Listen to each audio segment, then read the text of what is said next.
আলহামদুলিল্লাহি রাব্বিল আলামিন ওয়াসসালাতু ওয়াসসালামু আলা আশরাফিল আমবিয়া ওয়াল মুরসালিন ওয়া আলা আলিহি ওয়া আসহাবিহি আজমাইন। আল কোরআন একাডেমি মোতাফারকা বিভাগ 2025 সালে দাখিল পরীক্ষার্থীদের নসিহত প্রোগ্রামের আজকে সম্মানিত মেহমানবৃন্দ, সম্মানিত অভিভাবক ও অভিভাবকবৃন্দ, আমার প্রাণপ্রিয় ছাত্ররা, আলহামদুলিল্লাহ আল্লাহ পাকের দরবারে লক্ষ কোটি শুকরিয়া আদায় করি যে মহান মাবুদ আমাদের পূর্ব নির্ধারিত সূর্য যে শত প্রতিকূল আবহাওয়ার মাঝে আমরা যে আলহামদুলিল্লাহ প্রোগ্রামটা যথাসময়ে শুরু করে আমরা শেষ করতে পারতেছি, সেই জন্য আল্লাহ দরবার শুকরিয়া আদায় করছি আলহামদুলিল্লাহ। এই প্রতিকূল পরিবেশেও আমাদের সম্মানিত অভিভাবকরা, আমার সম্মানিত মেহমানরা যে কষ্ট করে এসেছেন, প্রতিষ্ঠানের পক্ষ থেকে সকলকে আন্তরিক মোবারকবাদ জানাচ্ছি। এবং ওনারা যে কষ্ট করে এসেছেন, আল্লাহ রাব্বুল আলামিন ওনাদের আসা যাওয়া এই সময়টুকু যাতে কবুল করেন, কিয়ামতের কঠিন মুসিবতের সময় এটা যাতে আমাদের না যাতে বিশৃঙ্খলা করে দেন। সম্মানিত উপস্থিতি, রাত অনেক হয়ে গেছে, আমি সংক্ষেপে দু একটি কথা বলে আজ অনুষ্ঠান শেষ করব। আমরা যে মহান উদ্দেশ্য নিয়ে আল কোরআন একাডেমি মোতাফারকা বিভাগ চালু করেছি, আমাদের দ্বিতীয় মোতাফারকা দ্বিতীয় পর্বের প্রথম পেজ আমরা দাখিল পরীক্ষা শেষ করেছে, ওনারা আমাদের থেকে বিদায় নেবেন ইনশাআল্লাহ। আমরা ভবিষ্যতে আশা করব আমরা 12 ক্লাস পর্যন্ত এই মোতাফারকা বিভাগ চালু করব, যাতে আমাদের যে স্বপ্নটা যাতে পুরোপুরি হয়। সেই জন্য আমরা তোমাদেরকে 7 বছর প্ল্যানিং করে 12 ক্লাস এখান থেকে শেষ করে তোমরা পৃথিবীর যে কোনো বিশ্ববিদ্যালয়ে ভর্তি হওয়ার যোগ্যতা যাতে অর্জন করতে পারে, সেই রকম ব্যবস্থা যাতে এই প্রজেক্টে করতে পারে, সেই জন্য তোমরা দোয়া করবে। আমরা চাই আমাদের ছেলেরা সত্যিকার অর্থে দায়িত্ব হবে। দায়িত্ব হওয়ার জন্য যতটুকু উপকরণ মেটেরিয়ালস দরকার হতে আমরা সব কিছু এখনো আমরা এখানে জোগাড় করতে পারিনি, সেই ব্যবস্থা পুরোপুরি করতে পারিনি। ইনশাআল্লাহ তোমরা দোয়া করো। যারা আমাদের ভাইয়েরা আছেন, যারা আমাদেরকে সার্বিক সহযোগিতা করতেছেন, ওনাদের সহযোগী ইনশাআল্লাহ আমরা আগামীতে আরো চেষ্টা করবো যাতে তোমাদের করার আগে তোমাদের মন মেজাজ, তোমাদের চিন্তা চেতনা সবকিছু পুরোপুরি ইসলামাইজেশন হয়ে যায়। তোমাদের যেটা ওস্তাদ বলেছে, অন্তর থেকে অরসিস্টেমে দুনিয়াটা বের হয়ে আসার একটা অন্তরের মধ্যে হিট হবে, যাতে তোমাদের দুনিয়াটা তোমাদের পায়ের নিচে চলে আসে। তোমরা যখন আল্লাহ হয়ে যাবে, আল্লাহর জন্য হয়ে যাবে, ওরা দুনিয়া তোমাদের পায়ের নিচে চলে আসবে। সেরকম একটা পরিবেশ যাতে আমরা দিতে পারি, সেরকম তোমরা দোয়া করো। আমরা তোমাদের জন্য দোয়া করতেছি। যে সকল ছাত্র আমাদের থেকে বের হয়ে যাচ্ছ, তোমরা হচ্ছে আমাদের প্রথম মডেল।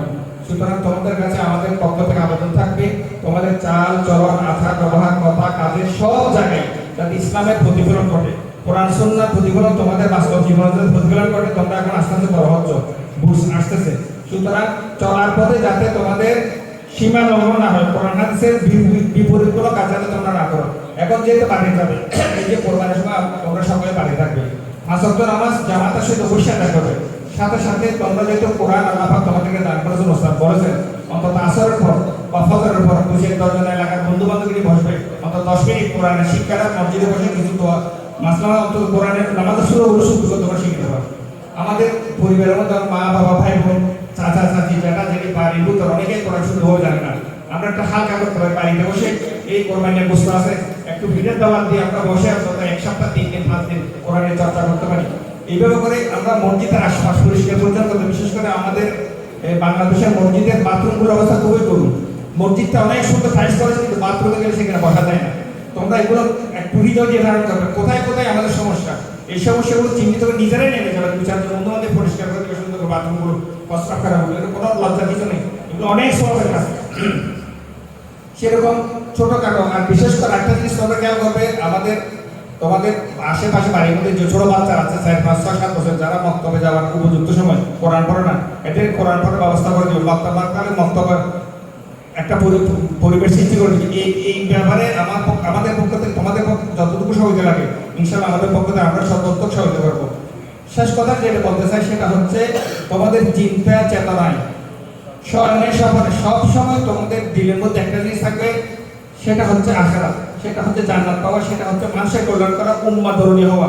অর্থাৎ আমাদের ওস্তাদরা তোমাদের বিজ্ঞান থেকে অনেক কথাগুলো বলেছেন, মূল কথাটা সেটা হচ্ছে আমাদের সমাজে উম্মাহ ধর্মী মানুষের বড় অভাব, যারা মানুষদেরকে আমরা যে ভুল পথ আছে, ভুল পথ থেকে সুপথে ফেরানোর জন্য আল্লাহ যেভাবে বলেছে, রাসূল সাল্লাল্লাহু আলাইহি ওয়াসাল্লাম যেভাবে শিখিয়েছে, কোরআন সুন্নাহ মতে মানুষকে চলার জন্য প্রকৃত দিক নির্দেশক আমাদের বড় অভাব, আমল দ্বারা বড় অভাব। কথা বলার লোক অনেক আছে, কিন্তু তারা যে কথাটা বলে তাদের ব্যক্তিগত সেটা পালন করে।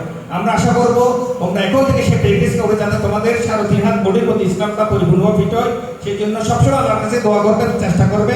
চেষ্টাটাকে তোমাদের থাকতে হবে, নিয়মটা করতে হবে, চেষ্টাটা করতে হবে, আল্লাহর কাছে সাহায্য চাইতে হবে। ইনশাআল্লাহ আমরা তোমাদের জন্য যতদিন আল্লাহ আমাদের হায়াত রেখে তোমাদের জন্য দোয়া করতে থাকবো, কিন্তু ইচ্ছাটা তোমাদের হতে হবে।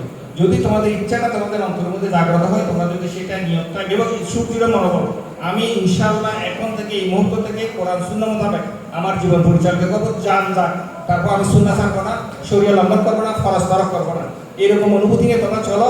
আল্লাহ রাব্বুল আলামিন তোমাদের আগামী জীবন পথটা সহজ করে দিবেন। আমরা তোমাদের জন্য দোয়া করতে থাকবো। আল্লাহ যাতে তোমাদের দুনিয়া এবং আখিরাত উভয় জানে তোমাদের কামিবাদান, সেই দোয়া আল্লাহর কাছে সেই ফিরিয়াদটা করছে। এবং সকলকে দীর্ঘক্ষণ আমাদের এই অনুষ্ঠানে সহযোগিতা করার জন্য ধন্যবাদ জানিয়ে আজকের অনুষ্ঠান এখানে সমাপ্ত করছি। সুবহানাকাল্লাহ।